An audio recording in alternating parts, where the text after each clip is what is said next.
ನಿಯಮ ಉಲ್ಲಂಘಿಸಿದವರಿಗೆ shock. 32 bus seize ಮಾಡಿದ RTO. ಆಂಧ್ರದ ಕರ್ನೂಲ್ ಬಸ್ ದುರಂತದ ಬಳಿಕ ರಾಜ್ಯ ಸಾರಿಗೆ ಇಲಾಖೆಯ ಅಧಿಕಾರಿಗಳು ಎಚ್ಚೆತ್ತುಕೊಂಡಿದ್ದಾರೆ. ಅಂತಾರಾಜ್ಯ ಖಾಸಗಿ ಬಸ್ಗಳಿಗೆ ಕೋಲಾರದಲ್ಲಿ ಆರ್ಟಿಒ ಅಧಿಕಾರಿಗಳು ಶಾಕ್ ನೀಡಿದ್ದಾರೆ.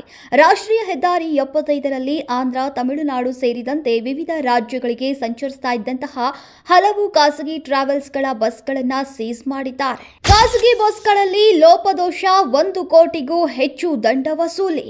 ರಾಜ್ಯದ ತೆರಿಗೆ ಪಾವತಿಸದಿರುವುದು, ಸುರಕ್ಷತಾ ಸಾಧನಗಳ ಕೊರತೆ, ಎಫ್ಸಿ ಇಲ್ಲದಿರುವುದು, ತುರ್ತು ನಿರ್ಗಮ ದ್ವಾರಗಳು ಇಲ್ಲದಿರುವುದು ಸೇರಿ ಬಸ್ಗಳು ಪರವಾನಗಿ ಇರದೆ ನಿಯಮ ಉಲ್ಲಂಘಿಸಿರುವುದು ದಾಳಿ ವೇಳೆ ಕಂಡುಬಂದಿದೆ.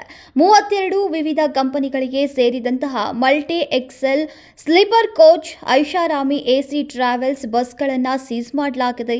ಜಂಟಿ ಸಾರಿಗೆ ಆಯುಕ್ತರಾದಂತಹ ಗಾಯತ್ರಿ ದೇವಿ ನೇತೃತ್ವದ 15 ಅಧಿಕಾರಿಗಳ 4 ತಂಡ ನಿಯಮ ಉಲ್ಲಂಘಿಸಿದವರಿಂದ 1 ಕೋಟಿಗೂ ಹೆಚ್ಚು ದಂಡ ವಸೂಲಿ ಮಾಡಿದ್ದಾರೆ. ಖಾಸಗಿ ಬಸ್ಗಳ ಪರಿಶೀಲನೆ ವೇಳೆ ಸಾಕಷ್ಟು ಲೋಪದೋಷಗಳು ಕಂಡುಬಂದಿದ್ದು, ಪ್ರಯಾಣಿಕರು ಅಸಮಾಧಾನದಿಂದಲೇ ಖಾಸಗಿ ಬಸ್ಗಳನ್ನು ಬಿಟ್ಟು ಕೆಎಸ್ಆರ್ಟಿಸಿ ಬಸ್ಗಳಲ್ಲಿ ಪ್ರಯಾಣಿಸುವಂತಾಗಿತ್ತು.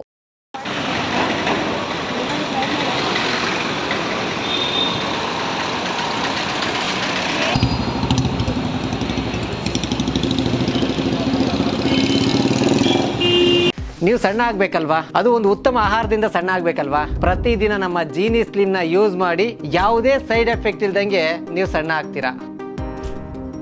ನಿಮಗೆ ಮಾಧ್ಯಮದಲ್ಲಿ ಕೆಲಸ ಮಾಡುವ ಆಸಕ್ತಿ ಇದೆಯಾ? ಹಾಗಾದ್ರೆ ಕರ್ನಾಟಕ ಟಿವಿ ಡಿಜಿಟಲ್ ಮೀಡಿಯಾದಲ್ಲಿದೆ ನಿಮಗೆ ಒಳ್ಳೆಯ ಅವಕಾಶ. ಆಯ್ಕೆಯಾದವರಿಗೆ ಉಚಿತ ತರಬೇತಿ ಕೊಡ್ತೀವಿ. ತರಬೇತಿ ನಂತರ ಕೆಲಸ ಮಾಡುವ ಅವಕಾಶನೂ ಕೊಡ್ತೀವಿ. ಈ ಕೂಡಲೇ ನಿಮ್ಮ ಮಾಹಿತಿಯನ್ನ ಮೇಲ್ ಮಾಡಿ.